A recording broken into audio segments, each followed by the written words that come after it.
மோட்டிவேஷன்ற வார்த்தை ஒரு கெட்ட வார்த்தை. தயவு செய்து அதை யாரும் யூஸ் பண்ணாங்க. மோட்டிவேஷன்றது வேலைத்தவன் வந்து உட்காந்துக்கிட்டு 1000 ரூபா தானே காசு வாங்கி அவனுக்கே வீடு நடத்த அறிவு இருக்காது. வர்றவங்களுக்கெல்லாம் கதை சொல்லிக்கிட்டு 3A 4B இது இப்படி இது இப்படி. அடே மோட்டிவேஷன் ஸ்பீக்கர்கிட்ட பேச்ச கேட்டு எவனாவது ஒருத்தன் உருப்பட்டேன்னா கையை தூக்கு 1000 ரூபா தரேன். மோட்டிவேஷன் ஸ்பீக்கரை கேட்டா சிவநாடார் 3வது பணக்காரர் ஆகிக்கிறார். அம்பானி வந்திருக்காங்க, அதானி வந்திருக்காங்க. இல்ல இங்க காலேஜ் நடத்துறவங்க எல்லாம் எந்த மோட்டிவேஷன் போயிட்டு கிளாஸ் எடுத்திருக்காங்களா, போயிருக்காங்களா? சரவணா ஸ்டோர்ஸா இருக்கட்டும், விஜிபியா இருக்கட்டும், அது ஒரு வேலைத்தவன் செய்யற வேலை. அதுல தெளிவா இருந்துக்க. உனக்குள்ள 6 அறிவு தான் அப்துல் கலாம் ஐயாவுக்கும். உன்னை பற்றி நீ தீர்மானிப்பது வேற உலகில் எவனும் தீர்மானிக்க முடியாது. எனக்கு யாரையாவது பத்தி ரோல் மாடல் என்னைய சொல்லிட்டாலே காரி துப்பிடுவேன், போடா வெளியேன்றுவேன். யார் ரோல் மாடல்? யாருக்கு யார் ரோல் மாடல்? என்னை விட பெரியவன் நீ, என்னை விட உயரத்துக்கு வரக்கூடிய ஆளு நீ. என்ன பார்த்து ரோல் மாடல்ன்ற? No no no. நான் ஒரு பிச்சைக்காரன், நான் ஒரு பைத்தியக்காரன், நான் ஒரு குப்பை பேப்பர். அடிச்ச காலத்துல எங்கேயோ அடிபட்டு வந்துட்டேன். அதுக்காக இது ரோல் மாடல் ஆயிருமாமா? என் வாழ்க்கை யாருக்கும் வரக்கூடாது என்று நினைத்து கொண்டு வாழ்பவன். ஆகவே இங்கு இருப்பவர்கள் எல்லாரும் மிக உயர்ந்த வாழ்க்கையை வாழப்போகிறவர்கள். ஒவ்வொருவருக்கும் கொடுத்திருக்கும் கேள்வித்தாள் தனித்தனியான கேள்வித்தாள். எனக்கு கொடுக்கப்பட்டிருக்கும் கேள்வித்தாள் அல்ல என் மகனுக்கு கொடுக்கப்பட்டிருப்பது. என்னை பார்த்து என் மகன் காப்பி அடிக்க இயலாது. என் கேள்வித்தாளுக்கு நான் எழுதி வச்சிருக்க பதில அவன் காப்பி அடிச்சு எழுதுனான்னா அந்த கேள்வியே வேற. அதே மாதிரி நல்ல மனசுல வச்சுங்க. உங்கள் கேள்வித்தாள் தனியான கேள்வித்தாள். இந்த உலகில் மிக உயரத்துக்கு நீங்கள் செல்வதற்கான கேள்வித்தாள். அதை மட்டும் தெரிஞ்சுக்கிங்க, அதுக்கு பதில் எழுதுங்க.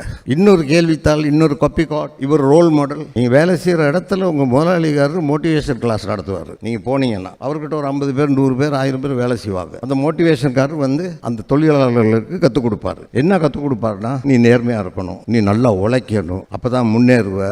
இல்லை நேர்மையாக இருந்து நல்லா உழைச்சவன் முன்னேற்றோட கூட்டுவது காட்டு. உன் முதலாளிகளுக்கு நீ அடிமைகளை உருவாக்குறாய். அந்த தொழிலாளர்களா செய்யாத அந்த பாவத்தை தொழிலாளர் சொல்லுவேன், உன் முதலாளி பேச்சை கேட்காத. அவன் உங்களெல்லாம் கழுதையா வச்சு பணம் சம்பாதிக்கணுன்றதுக்காக உங்களை வச்சுக்கிட்டு இருக்கான். வேற எந்த நல்ல நோக்கமும் இல்லை. நிறைய காசு கிடைச்சா உன் பிள்ளைக்கு ஸ்கூல் ஃபீஸும் கட்ட மாட்டான், உன் ஆரோக்கியமும் பண்ண மாட்டான். எல்லா முதலாளிகளும் இல்லை, சில விதிவிலக்குகள் இருக்கிறார்கள், அது வேறு. ஆனால் அவங்களுடைய எஜெண்டா உன் குடும்பம், உன் பிள்ளை குட்டி வாழணும், நீ வாழணும்ன்றது அல்ல. அவர்களுடைய ஏஜெண்டா கோயிலில் கும்பாபிஷேகம் பண்ணணும், 1 லட்சம் 2 லட்சம் டொனேஷன் கொடுக்கணும் கோயிலுக்கு கொண்டு போய். அதை உனக்கு வேலை செய்யறவங்களுக்கு கொடுறா, நல்லதாவது நடக்கும். செய்ய மாட்டாங்க. அதனால் உங்களை வழி நடத்துவது நீங்கள் தான். நல்லா புரிஞ்சுக்கிங்க. உங்கள் வெற்றி உங்கள் கைகளில் தான் இருக்கிறது, வேறு யார் கையிலும் இல்லை. உன் தகப்பனார் உன் மீது வைக்கும் நம்பிக்கை, உன் தாய் உன்னிடம் காட்டும் பாசம், உன் சகோதர சகோதரிகள் காட்டும் அந்த அன்பு, உன் நண்பர்கள் கொடுப்பது, இதெல்லாம் சேர்ந்து உனக்கு எதிராக உன் கண் முன்னால் எது இருக்கிறதோ, உன் துன்பம், உன் வேதனை, உன் சோகம், உனது ஏமாற்றம், உனது அவமானம், இதுதான் உன்னை வழி நடத்தும். இதுல இருந்தா நீ பாடம் படிச்சு மேலே வர முடியுமே தவிர எவன் பேச்சையும் கேட்காத.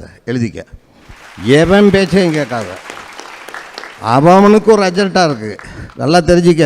உனக்கு அட்வைஸ் பண்ண வர்ற எல்லாருக்கிட்டையும் ஒரு அஜெண்டா இருக்கு.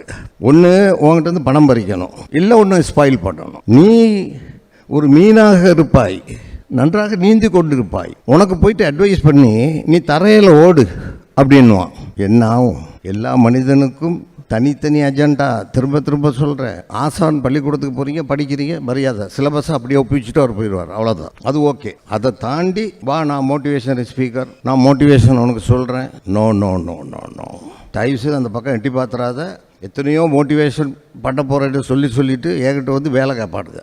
நல்ல காரியம் செஞ்சப்பா, முதலாவது நீ இந்த மோட்டிவேஷனை விட்டுறது. பேச்சு கேட்கணுன்னா அப்பா பேச்சு கேளு, இல்லை அம்மா பேச்சு கேளு, இல்லை அக்கா தங்கச்சி பேச்சு கேளு, இல்லை ஒரு நல்ல நண்பன் பேச்சு கேளு. மோட்டிவேஷன் ஸ்பீக்கர் பேச்சு கேட்காத.